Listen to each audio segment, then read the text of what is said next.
राधे राधे दोस्तों, कैसे हो आप सब। आज की कहानी है कीमत। सुहाग सेज पर लात से सिकुड़ी सिमटी बैठी दुल्हन का घूंघट उठाते ही क्षितिज का दिल धड़क से रह गया। अरे ये तो वही है, विजय की प्रेमिका। ये कैसी गलती हो गई उससे।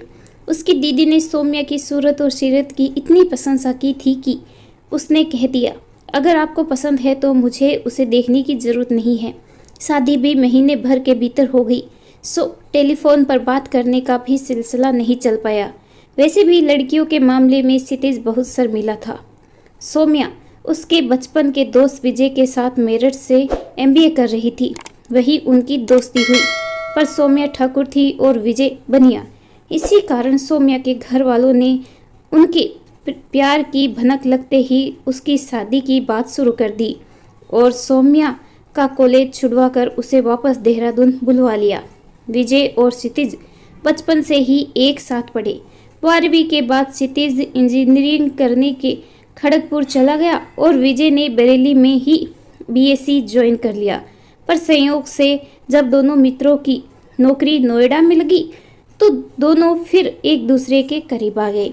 तभी एक दिन विजय ने सौम्या का जिक्र किया था, उसकी फोटो भी दिखाई थी और ये भी बताया था कि सौम्या के घर वाले इस संबंध के पूरी तरह खिलाफ है और सौम्या ने भी मजबूरन उससे मिलना जुलना बंद कर दिया है।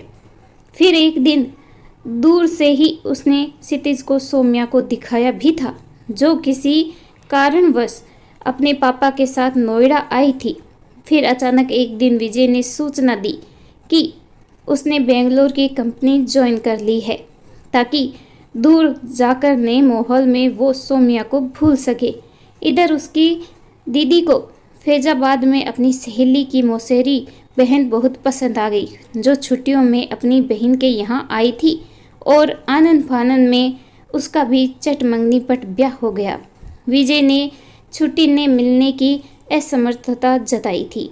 अपनी खूबसूरत जीवन साथी की रंगीन कल्पना में विजय की प्रिया सौम्या का नाम क्षितिज के जहन से ही निकल गया था।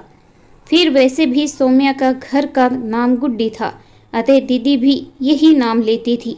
पर आज अचानक वो नाम इस मोड़ पर आकर यूं याद आएगा, ये तो उसने कल्पना भी नहीं की थी। आप सौम्या, मेरा मतलब है।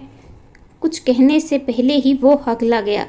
सौम्या ने उसी समय अपनी कंपकपाती पलकें ऊपर उठाई तो उसे लगा जैसे कायनात एक पल को ठहर गई हो।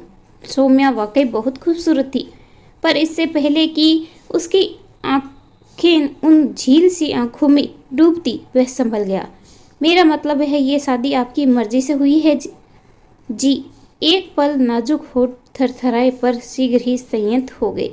हाँ, पर आप ऐसा क्यों पूछ रहे हैं? आप विजय गुप्ता को जानती हैं? इस बार उसने सीधा प्रश्न किया तो सौम्या के चेहरे पर एक साथ कितने ही रंग आकर लौट गए। हाँ जानती हूँ। उसका स्वर धीमा था किंतु संयत था। आपने उससे शादी क्यों नहीं की? क्योंकि वो आपकी जाति का नहीं था और आपके घर वाले इस संबंध के खिलाफ थे। इस कारण मजबूरी। क्षितिज का स्वर जरा ऊंचा हुआ तो सौम्या भी घबराई दृष्टि से दरवाजे की ओर उठ गई, कहीं कोई बाहर ना खड़ा हो। और क्षितिज को भी अपनी गलती का भान हो गया। जी आपने ठीक समझा, पर मजबूरी में नहीं। सौम्या की बात पूरी होने से पहले ही क्षितिज का धैर्य जवाब दे गया। विजय मेरा बचपन का दोस्त है, उसने आपके बारे में बताया था और एक बार दूसरे दिखाया भी था। शादी से पहले अगर मैं एक बार आपको देख लेता तो इतनी बड़ी भूल नहीं होती। क्षितिज के स्वर में पश्चाताप झलक उठा तो सौम्या परेशान हो उठी। शायद ईश्वर की यही मर्जी थी। नहीं, क्षितिज हल्के से चीखा, मैं दोस्त को क्या मुंह दिखाऊंगा? मैं विजय के साथ दगाबाजी नहीं कर सकता। पर अब हम क्या कर सकते हैं? सौम्या धीरे से बोली तो अचानक क्षितिज ने उसकी आंखों में झांका। सच बताना, आप विजय को अभी भी प्यार करती है? उससे शादी करना चाहती है? सुनकर जैसे आधे मुँह गिरी सौम्या, ये क्या कह रहे हैं आप? मेरे माता पिता ने मेरी शादी आपसे की है। ये सब सोचना और बोलना भी पाप है। देखो सौम्या, ये पुराना जमाना नहीं है कि लड़की को जिस खूंटे में बांध दिया, जिंदगी भर वो उसी से बंधी रही, चाहे उसे पसंद हो या ना हो। अब समय बदल गया है, तुम पढ़ी लिखी हो, मैं तुम्हें तलाक देकर विजय से तुम्हारी शादी करवा दूंगा। क्षितिज ने जैसे निर्णय ले लिया, पर सौम्या आशा के विपरीत सख्त हो उठी। कभी नहीं, मैं अपने माँ पापा को बहुत प्यार करती हूँ और ये भी जानती हूँ कि वो हमेशा मेरा भला ही सोचेंगे, इसीलिए मैं उन्हें जरा भी दुख देने की बात सोच भी नहीं सकती। अचानक क्षितिज को कभी विजय से हुई बातचीत याद आ गई। विजय की माँ भी इस संबंध से खुश नहीं थी, पर उसने कहा था सौम्या तैयार हो तो हम कोर्ट मैरिज कर सकते हैं, और एक बार शादी हो जाए तो मम्मी भी उसे बहू मान ही लेगी, फिर मियाँ बीबी राजी तो क्या करेगा काजी, कहकर वो हंस दिया था। कितना अंतर था दोनों की विचारधारा में, या शायद संस्कारों में। जहाँ सौम्या अपने माँ बाप को दुख पहुँचाने की बात सोच भी नहीं सकती थी, वहाँ विजय सिर्फ अपनी खुशी देख रहा था। वह सौम्या की साफ गोई से प्रभावित हुआ था। हम कल इस बारे में बात करेंगे, बहुत थक गया हूँ, तुम भी सो जाओ, कहकर क्षितिज वहीं पड़े दीवान पर पसर गया और सौम्या चुपचाप पलंग पर लेट गई, जहाँ उसके सपनों की तरह फूल भी मुरझाने लगे थे। दूसरे दिन घर में सब लोग उन दोनों से चुहलबाजी करते रहे, पर किसी को असलियत की भनक भी नहीं थी। रात में कमरे में पहुंचते ही क्षितिज ने दीवान पर ही तकिया रख लिया। सौम्या, मुझे कुछ समय दो, तब तक बेहतर है हम अलग रहें। घर से मेहमान विदा होते ही उसने सबसे पहले विजय को फ़ोन किया।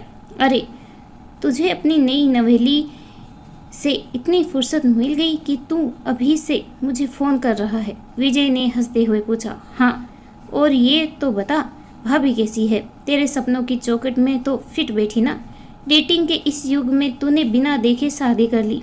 वह बहुत खूबसूरत है, मेरी कल्पना से भी परे। क्षितिज की आवाज़ से संदिग्धी थी, जिसे महसूस कर विजय बेचैन हो उठा। तो फिर क्या हुआ? क्या उसका कहीं इश्क विश्क?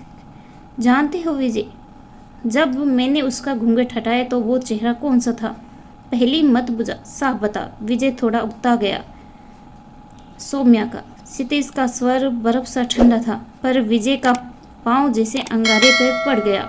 ये क्या मजाक है? मजाक नहीं, यही सच्चाई है, और मैंने तुझसे यही पूछने के लिए फ़ोन किया है कि आगे मैं क्या करूं। मैंने उसकी अंगुली तक नहीं छुई है। मतलब उसे मैंने तेरी अमानत समझ के रखा है। क्षितिज इतना ही कह पाया। विजय, इसे अप्रत्याशित स्थिति तो उसने भी कल्पना नहीं की थी। विजय, तू कहे तो मैं उसे तलाक देकर उसकी शादी तुझसे करवा देता हूँ, पर उसके घर वाले। विजय असमंजस में था। उन्हें मैं मना लूँगा, बस तेरी हाँ चाहिए। मैं तो पहले ही मंदिर में भी शादी को तैयार था, पर तू पहले सौम्या से पूछ ले।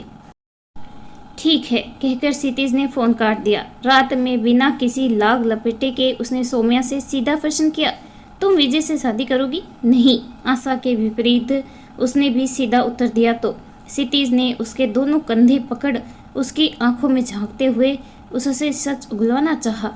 क्या तुम उसे प्यार नहीं करती? देखिए, हम अच्छे दोस्त थे, एक दूसरे को पसंद भी करते थे, पर ये दोस्ती प्यार में परवान चढ़ती इससे पहले ही मुझे घर वालों ने कॉलेज से वापस बुला लिया और मेरी शादी आपसे तय हो गई।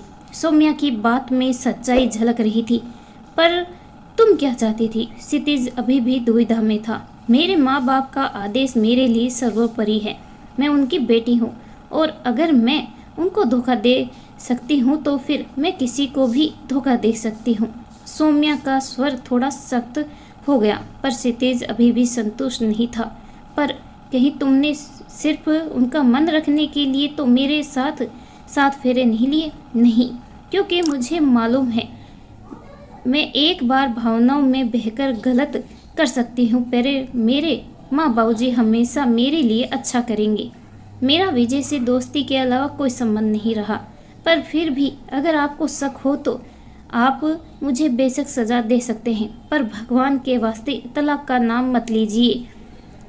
सौम्या की आंखों में आंसू भर आए तो क्षितिज का मन पसीज गया। नहीं, ऐसी कोई बात नहीं है, तुम आराम से सो जाओ। रात भर वो ऊहापोह में रहा, पर सुबह उठते ही उसने निर्णय ले लिया था। सौम्या की आंखों में उसे सच्चाई नजर आ गई थी। उसने पलंग पर नजर डाली, पलंग खाली था। पता नहीं वो कब उठकर बाहर चली गई थी। नहा धोकर जब वो चाय लेकर आई तो क्षितिज उसे देखता रह गया। पीली साड़ी में जैसे साक्षात बसंत उतर आया था। चाय पीकर मैं तैयार होता हूँ, मंदिर चलना है, क्षितिज ने चाय पकड़ते हुए कहा तो सौम्या की पसंद भरी दृष्टि उसकी ओर उठ गई।